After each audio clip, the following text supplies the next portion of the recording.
A white flight captain punches a black billionaire off a plane unaware that her father owns the airline. Now she's ready to expose the system that nearly destroyed her. Will he pay the price, or will power and privilege protect him? Write in the comments where you're watching this video from. The crowded airport terminal buzzed with the usual pre-flight chaos, passengers rushing to their gates, flight attendants calling out last-minute boarding announcements, and the soft helm of airport staff working tirelessly behind the scenes. Among the sea of faces, one person stood out.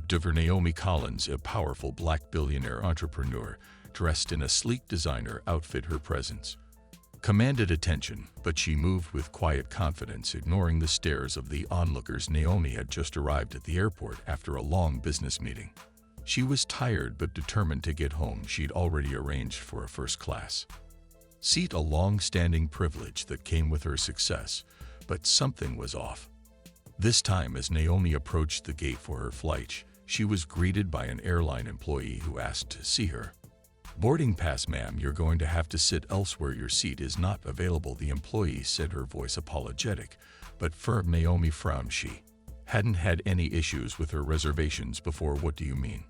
"I've confirmed my first-class seat. It's right here on my ticket." The employee hesitated, glancing nervously over her shoulder before speaking again. "I'm sorry, but there's a mix-up. You'll need to move to a different seat." Naomi's patience was already wearing thin, but she nodded, trying to stay calm. "Let me speak to your supervisor." A few minutes later, Captain Thomas Harris, the white flight captain of the plane, appeared. He was tall, with neatly combed gray hair, dressed in his captain's uniform, looking every bit the part of someone in charge.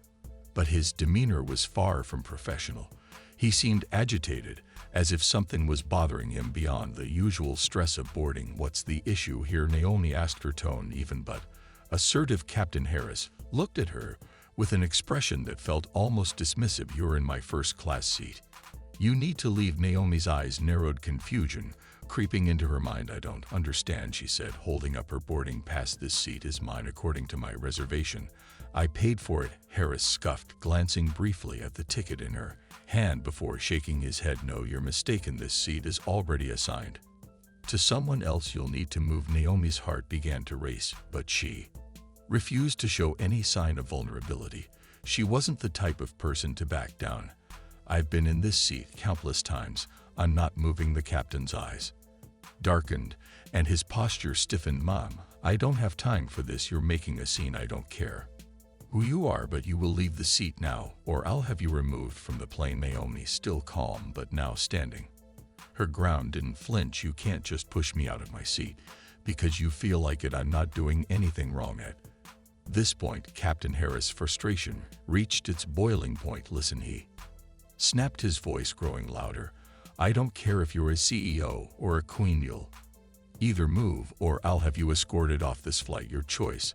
The words were laced with a venomous superiority, and the crowd around them began to notice the commotion. Whispers rippled through the passengers seated nearby. The tension, the air was thick, but no one stepped in to help. Naomi could feel all eyes on her now. It wasn't just about this seat anymore. It was about being black and having a white man treat her like she didn't belong. Her voice was steady, though her fists clenched at her sides. "I'm not going anywhere. You're not going to bully me into leaving." Captain Harris, visibly growing angrier, took a step closer to her. "This is my plane, and I'll have you thrown off if I have to. I've had enough of this." Naomi stood tall, not backing down. "You have no right to do that. I'm a paying customer, and I'll sit in the seat I reserved. You can't treat me this way." But the captain wasn't listening. In one swift motion, Harris shoved Naomi out of the seat, his hand making contact with her shoulder with a force that sent her stumbling back. Naomi gasped in surprise, falling onto the floor with a thud. The shock of the moment paralyzed her. For a split second, the captain didn't even apologize. He simply turned and walked toward the cockpit. "Security!" he yelled over his shoulder. The passengers in the area went silent, unsure of how to react. Some were shocked into stillness, while others whispered among themselves. No one moved to help her. Naomi struggled to regain her balance, her hands shaking from the sudden rush of adrenaline. The pain in her shoulder throbbed, but it wasn't just physical, it was emotional too. She had worked so hard to get to where she was, to build the legacy And yet here she was being treated like she didn't belong, like she wasn't worthy of the seat she had every right to be in. Just as she regained her footing, two airport security officers appeared walking briskly toward her. One of them, a woman, spoke to her in a professional tone, though Naomi could sense the underlying tension. "Ma'am, you need to leave the plane." Naomi's heart raced. She had never been treated like this before, not in all her years of success. She wasn't sure what hurt more, the physical shove or the fact that no one had come to her aid. "I'm not going anywhere," Naomi said, her voice cool but firm. "I'm not the one in the wrong here." The security officer didn't argue. Instead, she radioed for backup, her tone suggesting she wasn't interested in further confrontation. Naomi knew this wasn't going to end well. She felt the sting of humiliation burn in her chest, the injustice of the situation weighing on her shoulders. As she was escorted off the plane, the whispers from the other passengers grew louder. Some murmured words of sympathy, while others seemed to be making judgments about her race, her behavior, and her worth. Naomi couldn't hear it all, but she knew enough to know that her blackness had made her an easy target for Captain Harris. Anger. The doors to the plane shut behind her with a final resounding thud, and Naomi stood on the tarmac alone, feeling small and powerless. But something inside her also stirred, an anger that she had kept under control for so long, an anger that she knew would drive her to take action. As she watched the plane begin to taxi down the runway, Naomi's phone buzzed in her pocket. She pulled it out, her fingers trembling slightly. The name on the screen made her pause for a moment. It was her father, Gregory Collins, the CEO of one of the biggest tech companies in the world, a man who had worked tirelessly to break barriers for Black entrepreneurs. Naomi hesitated before answering, knowing her father's protective instincts would kick in the moment he learned what had happened. She couldn't help but wonder if she was doing the right thing. This wasn't just about a seat on a plane, it was about something much bigger, about a system that always seemed to favor those with power and privilege. Finally, she pressed the green button and brought the phone to her ear. "Daddy, something's happened," she said, her voice steady but with a hint of emotion. "You need to hear this." The phone call fades as Naomi looks back at the plane, realizing this is only the beginning of something much bigger than she ever imagined. Naomi Collins sat in the terminal, still trying to process what had just happened. Her body was tense, her hands shaking slightly as she held her phone. The humiliation she felt was overwhelming. She had been disrespected in a way that no one should ever be, but especially not a paying customer, especially not a woman who had worked so hard to get where she was. She had done everything right. She had made her reservation, arrived early, and was prepared for a smooth flight. But Captain Thomas Harris had decided, for reasons that Naomi couldn't understand, that she wasn't worthy of her seat. The way he had shoved her off that plane with such force and disdain left a bitter taste in her mouth. It wasn't just about the seat. It was about how she had been treated simply because of her skin color. Her phone rang. The number was unknown, but Naomi recognized it immediately. It was her father's assistant. He had tried to reach her before, but she had ignored the calls. Now, though she didn't have the luxury of avoiding him, she needed to tell her father what had happened. She answered the phone with a shaky voice. "Hello, Miss Collins." The assistant's voice was calm, but she could tell it was urgent. "Your father needs to speak with you. There's something you need to know." Naomi glanced at the airline staff around her, who were still acting like nothing unusual had occurred. As she stepped away from the crowd to a quieter area, she whispered, "What is it? What happened?" The assistant paused before responding. "Mr. Collins has been informed about your incident at the airport. He's already on the line. He's very upset." Naomi's stomach tightened. She knew her father well enough to know that his temper, though controlled, could flare up in the face of injustice. He had worked his entire life to build his empire, an empire that included the airline that had just missed her, his daughter.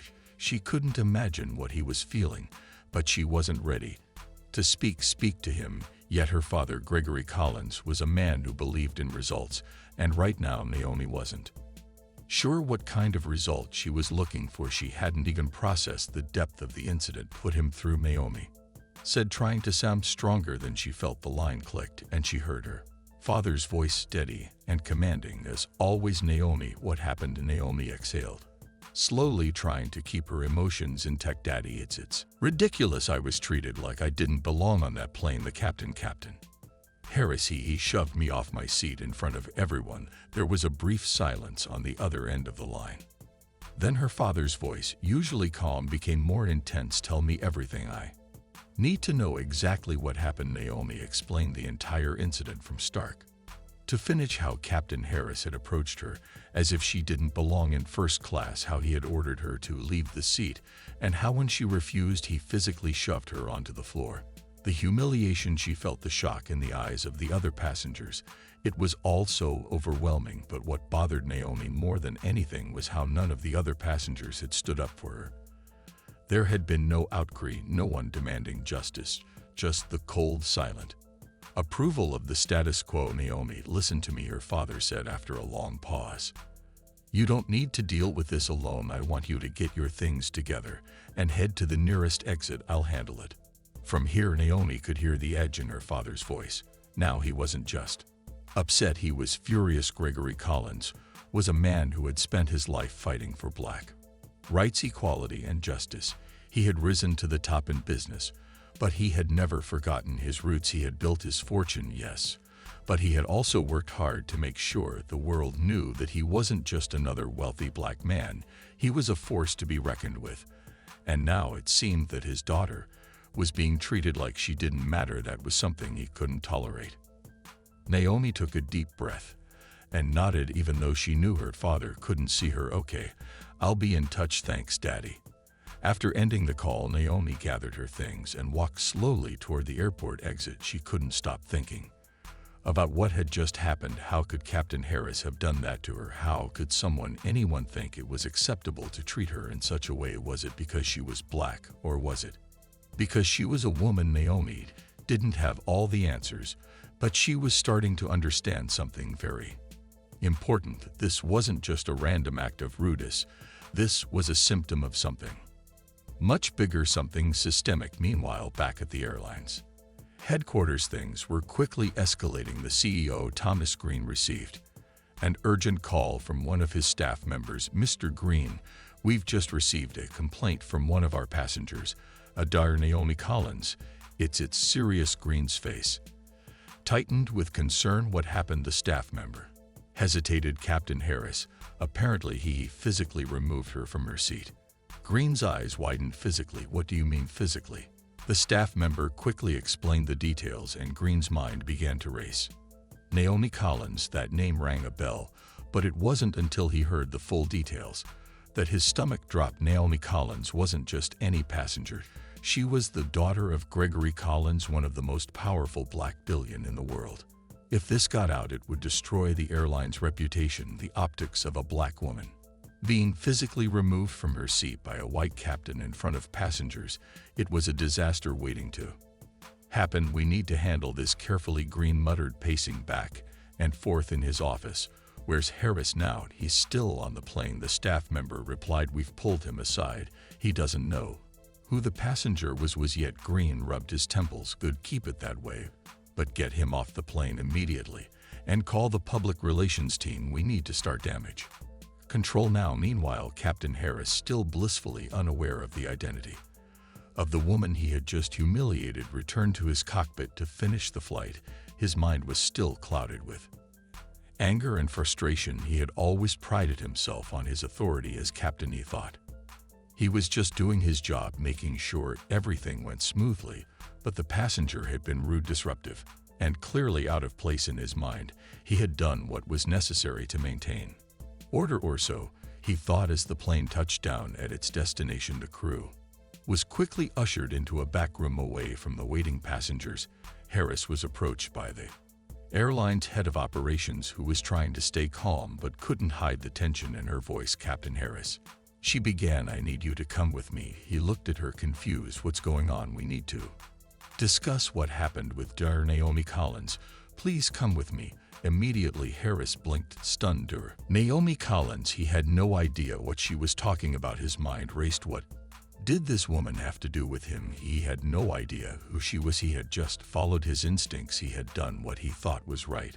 But then, as he walked down the narrow hallway to the back office, He started to wonder why the air around him felt so thick. The people in the room, all of them, were tense. This wasn't just about a passenger complaint anymore.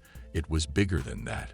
And then the moment the name Collins was mentioned, the color drained from his face. Captain Harris enters the office to find the CEO waiting for him. "You don't know you've just messed with." The words hit him like a ton of bricks. Naomi Collins sat at her desk, staring at her phone. The bright screen illuminated her face in the darkened office. She had always been the kind of person to take matters into her own hands, to deal with problems directly, but this was different. This wasn't just a case of a rude passenger or a misunderstanding. This was personal. The injustice she had faced on that plane, being shoved aside, humiliated, and disrespected, wasn't just an isolated incident. It was a sign of something much larger, something that was deeply woven into the fabric of the airline industry. And beyond, her father's name had come up in the conversation with the airline CEO, and that had shaken her. Naomi had always kept a low profile, rarely discussing her family's influence, preferring instead to focus on her own accomplishments. She had built a billion-dollar tech empire from the ground up. After all, she didn't need anyone's help. But now it was clear that her father's legacy was something Captain Thomas Harris had no idea about. If he had known who she was, maybe he would have acted differently. But now Naomi had a decision to make. She took a deep breath and finally answered the call from her father. "Daddy," Naomi said, her voice calm, but with an edge of frustration. "Something happened on that plane today. I need you to hear this." Gregory Collins, one of the most powerful black businessmen in the world, listened quietly on the other end of the line. Naomi could hear the click of his pen against the desk, a sound that usually meant he was taking notes. He had built his fortune from nothing, and he didn't get to the top by reacting impulsively. But when it came to his family, especially Naomi, the rules were different. "What happened?" Naomi, his voice was steady, but with a hint of concern. Naomi hesitated for a moment before speaking. "I was on a flight, and Captain Thomas Harris, he's the head pilot, he told me to leave my seat. I had a first-class reservation, but he said it wasn't for me. When I refused, he shoved me off the seat, Dad. He physically removed me from the chair and called security." Her words hung in the air, and for a moment there was silence on the other end. Naomi could hear her father's breathing grow slower, deeper, as though he was taking everything in. His next words were measured, but Naomi could sense his anger rising. "He did what?" Gregory finally asked. There was a quiet fury in his voice.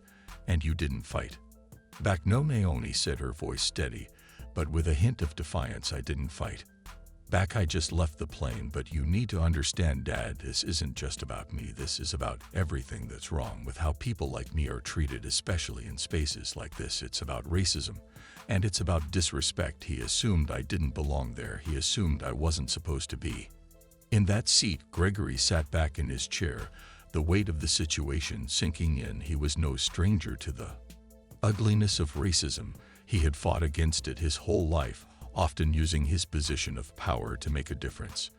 But this was different. This wasn't a nameless, faceless injustice. This was his daughter, his flesh and blood, being publicly disrespected by someone who was supposed to be an authority figure. "Naomi," Gregory said after a long pause, his voice firm but calm, "I'll handle this. Don't worry. I'll make sure he knows exactly who you are." Naomi felt a twinge of unease. Her father was powerful, yes, but his influence wasn't something she had always been comfortable with. She had worked hard to build her own identity separate from his, but now it seemed like that very power might be the only thing that could set things right. "I don't want to cause a scene, Dad," Naomi said quietly. "I just want to be treated like anyone else, like a person I understand." "Understand," Gregory replied, "but you don't have to accept that kind of treatment. No one does. This is not just about a rude captain. This is about an entire system that sees black people as less than. You'll never have to deal with this again. I promise you that." Naomi felt a weight lift off her shoulders, but a new tension began to take its place. She knew her father's promise wasn't just words, it was a warning. Once Gregory Collins took action, the consequences would be far-reaching. The airline, the captain, and everyone involved would feel the fallout. But for now, Naomi was willing to let him handle it. She needed time to process everything that had happened. "Thanks, Dad." She said softly, "Just please make sure this doesn't happen to anyone else." Gregory's voice softened. "You're my daughter, Naomi. I'll make sure it never happens." "Again, you will see." As the call ended, Naomi sat back in her chair, staring at the screen of her phone once again. She knew her father would take care of everything, but what about the larger issue? What about the many other passengers who had probably faced the same treatment, the ones who didn't have a father like Gregory Collins to step in and make things right? She couldn't just sit back and let this go. She was more than a victim. She was an agent of change, just as her father had been. Naomi picked up her phone again, this time dialing her lawyer's number. If this was going to be more than just a personal issue, she needed to act fast. Meanwhile, in another part of the city, Captain Thomas Harris was sitting at his desk in the cockpit, completely unaware of the storm brewing outside his world. His day had gone as usual, filled with routine checks and endless paperwork. He didn't think much of the incident with Naomi. After all, he had only done what was expected of him. She was just another passenger who didn't know her place. At least that's what he told himself.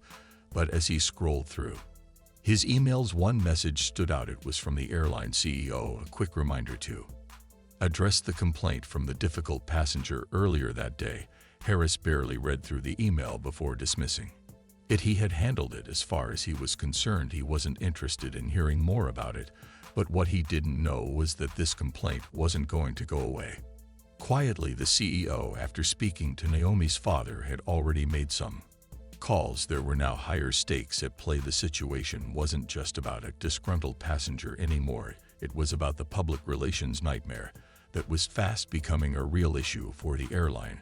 If word got out about how a black billionaire was treated like trash, the damage could be catastrophic. As Harris continued his day, the repercussions of his actions were starting to unfold. He still didn't know the identity of the woman he had so easily dismissed.